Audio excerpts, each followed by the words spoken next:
Hi viewers. ఈరోజు నేను ఒక డిఫరెంట్ సబ్జీ మీకు వీడియో అప్లోడ్ చేస్తున్నాను. పన్నీర్ బేగన్ అంటే ఇది మనం మామూలు గుత్తొంకాయ మసాలా చేసుకుంటాం కదా, అలాగే గుత్తొంకాయ పన్నీర్ కలిపి ఇది కర్రీ అనమాట. ఇది రైస్లోకి బాగుంటుంది, రోటీలోకి బాగుంటుంది.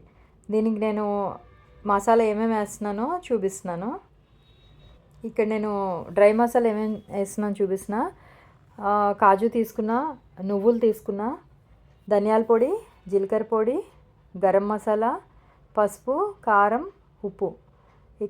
ఇక్కడ ఏంటంటే కొబ్బరి కంప్లీట్గా ఎండు కొబ్బరి కాదు ఇది, అలానే కంప్లీట్గా పచ్చి కొబ్బరి కాదు, కొంచెం అటు ఇటు కానకుండా తీసుకున్నాను కొబ్బరి. ఇది ఇప్పుడు గ్రైండ్ చేసేసిన తర్వాత ఇదిగో ఇలా వచ్చింది.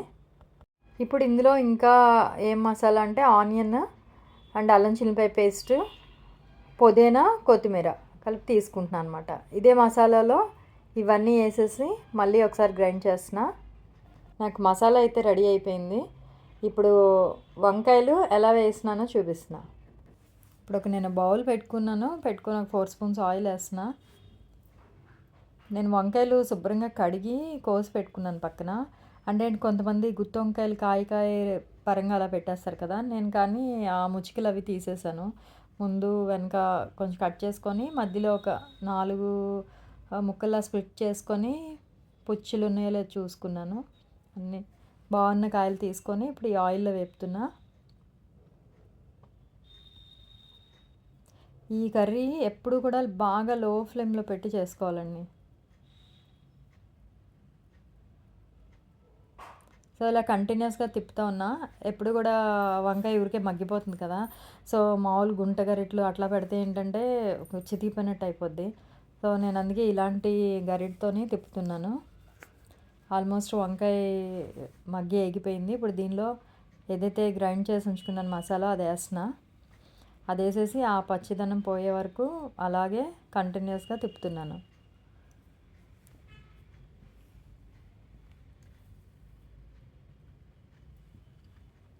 అడుగు అంటకుండా అది కంటిన్యూస్గా తిప్పుకోవాలన్నమాట. మెయిన్ ఫ్లేమ్ అనేది చాలా లో ఫ్లేమ్ పెట్టుకోవాలి. ఇప్పుడు ఆల్మోస్ట్ అది మసాలా బాగానే వేగింది.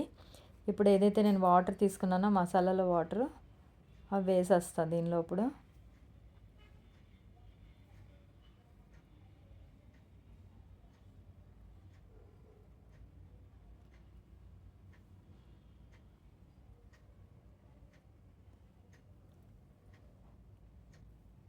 వాటర్ వేసుకున్నాక కూడా ఇది మంచిగా కలుపుకోవాలన్నమాట, వంకాయ చితికిపోకుండా.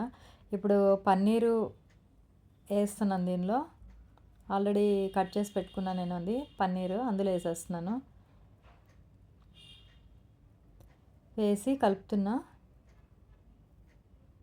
ఏంటంటే వంకాయ మగ్గే అంత వాటర్ వేసుకుంటే సరిపోతుంది.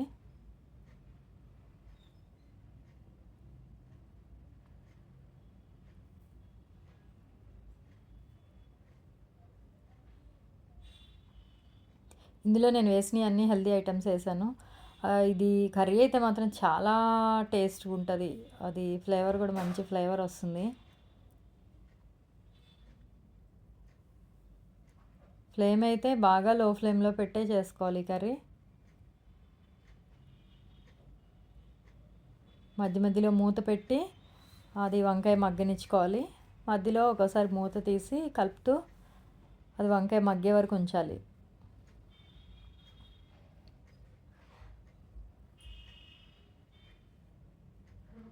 మంచి మసాలా ఫ్లేవర్ వస్తుంది.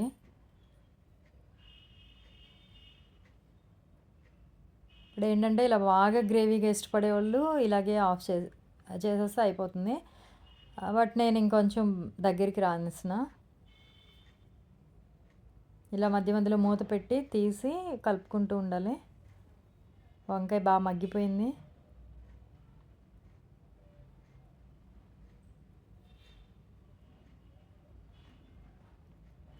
దగ్గరికి వచ్చేసింది, వాటర్ అంతా అయిపోయి. ఇదిగోండి చూడండి ఎలా వచ్చేసిందో.